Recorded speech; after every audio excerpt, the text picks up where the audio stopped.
and I'll keep it hush.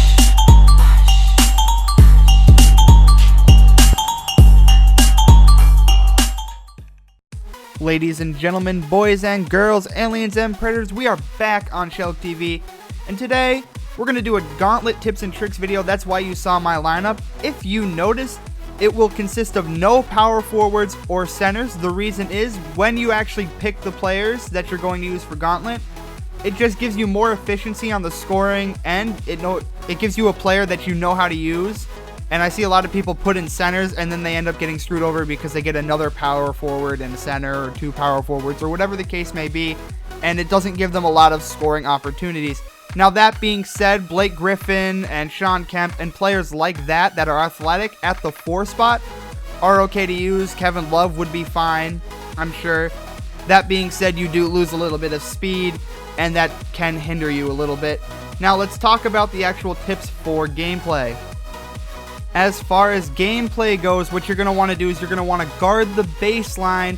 That way, people trying to get to the rim with T-Mac or Vince Carter, or whoever it is that they are trying to use, they can't, basically. They're going to try and drive baseline, and you're going to shut them down with whoever you're using to guard them. You make sure you shade them towards baseline and then guard that particularly well, and that'll give you transition buckets. Also, be wary of the 3-point line. It is not as effective as it is in-game. You're going to miss a lot of them. You're going to see that when we start playing with against Klay Thompson and stuff like that. He's going to miss a lot of threes. It's going to end up costing this guy the entire game when he stuck with me throughout most of it. He starts shooting threes and starts losing. Now, what you want to do when you do have an open three, if you're really confident in that player, take the three. It's not going to kill you to take a few of them. You might make a few of them and you're going to miss a few of them. Just don't overdo it with the open threes. And if you are seeing that you're missing your 3-point shots, take a step inward. That'll increase the chances of you scoring a whole lot, obviously. It is a mid-range shot. I recommend doing that more often than actually taking the 3. Also, cutting to the basket is going to be your best friend because you do want to attack the rim, but you don't want to attack just from the baseline. You want to call a pick and roll, cut from the middle, do all of that kinds of stuff. Make sure you use that cut to basket mechanic. You use that by holding down the triangle button on PlayStation. I'm not sure what it is for Xbox. I apologize for that. But that's going to be your best friend. It's going to get you easy dunks, easy layups, as long as you have an open lane. Also, create mid-point or mid-range chances when you're shooting. The way to do that is obviously called a pick and fade. That would be very effective. Or just moving the ball around. As usual, 2K rewards the players kind of that create their open shot. So you want to move the ball around. Don't worry about the shot clock too much. And that's pretty much it for playing offense. As far as being effective on the defensive end, I've already said it. You want to guard the baseline.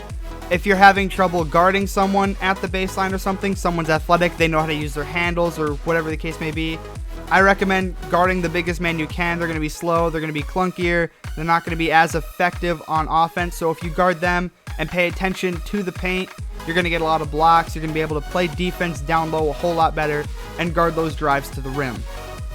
Now, if 2K does end up giving you one of those players that you can't really score with, I recommend checking his stats out anyway, even if he's bronze or silver.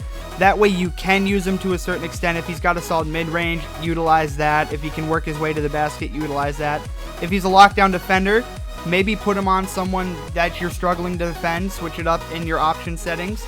And that's basically all I got for you guys today. Let me know what you think down below. Let me know any questions you have that I may have didn't cover in this video, or whatever the case may be.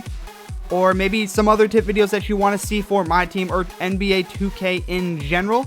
And feel free to check out my Celtics My GM series that you're going to see play after this. That's all for today, guys, and I'm out.